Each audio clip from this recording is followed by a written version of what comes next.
1,80,000 కోట్లు. దీనికి ఒక ఆయన 6 లక్షల కోట్లు అంటాడు, ఇంకొక ఆయన 7 లక్షల కోట్లు అంటాడు, ఇంకొక ఆయన 8 లక్షల కోట్లు అంటాడు. ముఖ్యమంత్రి ఏమో సెక్రటేరియట్లో లంకె బిందెలు లేవు నేనేం చేయాలంటాడు. గట్టిగా మాట్లాడితే నీ గుడ్లు వీకి గోటిలాడుతా అంటాడు, నీ బోట్ నీ అన్నది పేగులు మెడలేసుకుంటా అంటాడు. గిసొంటోడు దొరికిండు మనకు. పచ్చి అబద్ధాలు చేసిన అప్పే 2,80,000 కోట్లు. మరి మీరు అడగచ్చు, మరి 2,80,000 కోట్లు కూడా ఎందుకైంది అన్నా? ఎందుకైంది అంటే మీ ఉమ్మడి నల్లగొండ జిల్లాలో మన ప్రభుత్వం రాక మునుపు ఒక్కటంటే ఒక్క మెడికల్ కాలేజ్ లేదు. ఇవాళ ఉమ్మడి నల్లగొండ 3 జిల్లాలైంది, సూర్యాపేట, యాదాద్రి భువనగిరి, నల్లగొండ. ఇవాళ ఒక్క మెడికల్ కాలేజీ లేని నల్లగొండలో ఈరోజు 1 కాదు 3 మెడికల్ కాలేజీలు 3 నర్సింగ్ కాలేజీలు ఇచ్చిన ఘనత మన నాయకుడు కేసీఆర్ గారు. ఉమ్మడి నల్లగొండ జిల్లాలో గతంలో ఒక్క విద్యుత్ ఉత్పత్తి కేంద్రం లేదు.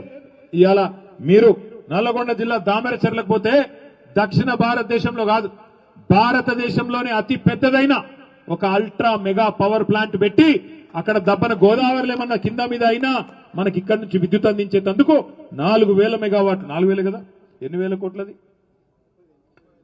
39,000 కోట్ల రూపాయలతో 4,000 మెగావాట్ల అల్ట్రా మెగా పవర్ ప్లాంట్ పెట్టిన ఘనత కేసీఆర్ గారిది. పక్కనే యాదాద్రి లక్ష్మీనరసింహస్వామి ఆలయం ఉన్నది. ఎట్లుండే 2014 మునుపు యాదాద్రి లక్ష్మీనరసింహస్వామి దేవాలయం ఇవాళ ఎట్లయింది? మరి ఆ దేవాలయం మీద ఏ నాయకుడు గతంలో ఖర్చు పెట్టని విధంగా 1,800 కోట్ల రూపాయలు ఖర్చు పెట్టి ఆ దేవాలయాన్ని భారతదేశంలోనే ఒక అపురూపమైన దేవాలయంగా మలిచిన ఘనత కేసీఆర్ గారిది కాదా? ఏమైంది ఉమ్మడి నల్లగొండకి అంటే మరి కేసీఆర్ గారు 2,80,000 కోట్ల అప్పు చేస్తే ఏం చేసిండంటే ఇవాళ మీరు ఒక్కసారి యాద్ చేసుకోండి. ఉమ్మడి నల్లగొండ జిల్లా ఒక దిక్కు కృష్ణా నీళ్లు రావు, ఫ్లోరోసిస్ తో బాధ, మంచినీళ్లకు లేవు. మంచినీళ్ల కోసం మిషన్ భగీరథ పెట్టి 40,000 కోట్ల రూపాయలు ఖర్చు పెట్టి మిషన్ భగీరథ చేసిండు కేసీఆర్ గారు.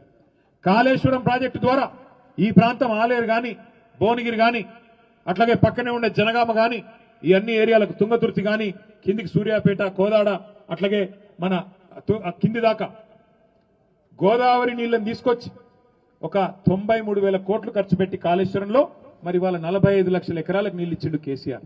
ఎక్కడ పెట్టిండు డబ్బులు అంటే 73,000 కోట్ల రూపాయలు రైతుల ఖాతాల్లో, 1 కాదు 2 కాదు 70 లక్షల మంది రైతుల ఖాతాల్లో 11 పంటలకు 73,000 కోట్ల రూపాయలు మీ ఖాతాల్లో జమ చేసిన నాయకుడు రైతు బంధు రూపంలో కేసీఆర్ కాదా? 2 సార్లు రుణమాఫీ, రెండింటికి కలిపి 30,000 కోట్లు, ఉచిత విద్యుత్ 24 గంటలు, ఒక్కొక్క సంవత్సరానికి 5,000 కోట్లు, 10 ఏళ్లకు 50,000 కోట్లు ఉచిత విద్యుత్. మరి ఇవన్నీ కేసీఆర్ వ్యవసాయం మీద పెట్టిన పెట్టుబడి కాదా? రైతుల మీద పెట్టిన పెట్టుబడి కాదా? మనకు నీళ్లు ఇచ్చేందుకు తెచ్చిన పెట్టుబడి కాదా? ఏం చేసిండు కేసీఆర్ అంటే ఒక ఇది చేసిండు, మీ కళ్ళ ముంగట కనబడుతున్నది. పల్లెలు బాగా చేసిండు, పట్టణాలు బాగా చేసిండు, వ్యవసాయం బాగా చేసిండు, కరెంటు బాగా చేసిండు, 200 పెన్షన్ను 2,000 చేసిండు, 500 పెన్షన్ను 4,000 చేసిండు. మీ లెక్క ఓట్ల కోసం అబద్ధాలు చెప్పలే, ఓట్ల కోసం అబద్ధాలు చెప్పి మోసం చేయలే కేసీఆర్ గారు. ఎన్నడూ మేనిఫెస్టోలో మనం పెట్టలే 1,00,000 రూపాయలు ఇస్తాం ఆడపిల్ల పెళ్లికని. కానీ మీరు లంగలు మీరు చెప్పారు 1,00,000 రూపాయలు కేసీఆర్ ఇస్తుండు కదా, మేము తులం బంగారం ఇస్తామన్నారు. ఇచ్చిండా మరి తులం బంగారం? అది తులం బంగారం కాదు, మీ మెడల పుత్తల తాడు ఎత్తుకపోతే ఆడే మంచోడు. గంత లంగలు వాళ్ళు కాంగ్రెస్ వాళ్ళు. అందుకే మనం చెప్పినాం ఎలక్షన్లకు ముందు, నమ్మకుండ్రి వాళ్ళు మంచోళ్ళు కాదు అంటే నమ్మిండ్రు. మీ నల్గొండ జిల్లా వాళ్ళు ఒక సూర్యాపేట వాళ్ళు తప్ప మిగతా 11 నియోజకవర్గాలు నమ్మిరు.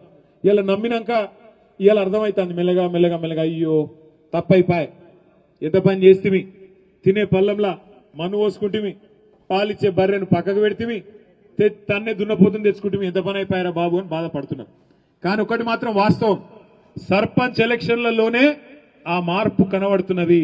మార్పు అని కాంగ్రెస్ ఏదైతే డైలాగ్ కొట్టిందో దానికి రివర్స్ మార్పు ఖచ్చితంగా ఇక్కడనే కనబడుతున్నది. అందుకే నాకు పూర్తి విశ్వాసం ఉంది, వారం రోజుల్లోనే జిల్లా పరిషత్ ఎలక్షన్లు వస్తున్నాయట. నేను మిమ్మల్ని అందరినీ మనస్ఫూర్తి కోరుతున్నా, ఆలేరులో భువనగిరిలో గతంలో జరిగిన తప్పు మళ్ళా జరగనీయకండి. వాళ్ళెవరో గెలిస్తే నాకేమొస్తుంది, పోతే వీళ్ళు పోతారు కదా, వాళ్ళు మంచిగానే ఉంటారు కదా, గట్లా కాదు. దయచేసి నేను మిమ్మల్ని కోరుతున్నా, ఏ ఐకమత్యాన్ని అయితే మనం గతంలో ప్రదర్శించినమో ఉద్యమ కాలంలో మళ్ళీ అదే ఐకమత్యం రావాలి. భువనగిరి కోట మీద గులాబీ జెండా ఈసారి ఎగరాలి జిల్లా పరిషత్ ఎన్నికల్లో అని చెప్పి నేను కోరుతా ఉన్నా. దయచేసి ప్రతి జెడ్పీటీసీ సీటును, ప్రతి ఎంపీటీసీ సీటును ఛాలెంజ్ గా తీసుకోండి. పార్టీ బీఫామ్ మీద జరిగే ఎన్నిక ఇది, కారు గుర్తు మీద జరిగే ఎన్నిక ఇది, గులాబీ కండువా వేసుకొని రుబాబుగా కొట్లాడే ఎన్నిక ఇది. కాబట్టి యాదాద్రి భువనగిరి జిల్లాలో జిల్లా పరిషత్ గతంలో ఎట్లయితే కొట్టినామో ఈసారి కొట్టాల్సిన బాధ్యత గౌరవ గెలిచిన సర్పంచులు, కొద్ది తేడాతో ఓడిన సర్పంచులు మీరే కథానాయకులు, మీరే కథానాయికలై ముందుకు నడపాలని చెప్పి కూడా నేను కోరుతా ఉన్నా. నేను చూస్తా ఉన్నా సర్పంచులు గెలిచిన మనోళ్ళు సంబరాలు చేసుకుంటున్నారు. కాంగ్రెస్ వాళ్లకు కడుపుల అజీర్తి లెక్క అవుతాను. అగో వీళ్ళు గినిగానం గెలిచిరి ఎట్లా అని వాళ్ళకు కొద్దిగా అరుగుతలేదు. అరగాక కాంగ్రెస్ ఎమ్మెల్యేలు నోటికొచ్చినట్టు మాట్లాడుతున్నారు. ఒక ఎమ్మెల్యే అంటాడు, నేను ఇందిరమ్మిన్లు ఇయ్య నీకు, ఎక్కడెక్కడైతే బీఆర్ఎస్ వాళ్ళు గెలిచిరో నేను ఇయ్యా. ఇంకొకడు అంటాడు పింఛన్లు ఇప్పియా. నేను ఒకటే మాట చెప్తున్నా, ఇక్కడున్న మా సర్పంచ్ సోదరులు, మా గౌరవ ఉప సర్పంచులు, గౌరవ వార్డు సభ్యులు మీ అందరికి ఒకటే చెప్తా ఉన్నా, ఇయ్యకపోయేందుకు ఇందిరమ్మ ఇండ్లే కావచ్చు, పింఛన్లే కావచ్చు, ఇంకో ప్రభుత్వ పథకమే కావచ్చు, ఇయ్యకపోయేందుకు ఇది రేవంత్ రెడ్డి గారి అత్త సొమ్మో లేకపోతే ఇక్కడున్న ఎమ్మెల్యే గారి అబ్బసొత్తో కానే కాదు. బాబాసాహెబ్ అంబేద్కర్ రాసిన రాజ్యాంగం ఆధారంగా మనకు ధర్మంగా రాజ్యాంగం ప్రకారం రావాల్సిన హక్కు ఇయ్యకపోయేందుకు వాని అయ్యే జాగీరు కాదు, వాని అత్త సొమ్ము కాదు. భయపడే అక్కర లేదు. మీరు సర్పంచులు, మీకు హక్కులుంటాయి. మీకు ఒక చిన్న ముచ్చట చెప్పాలి నేను.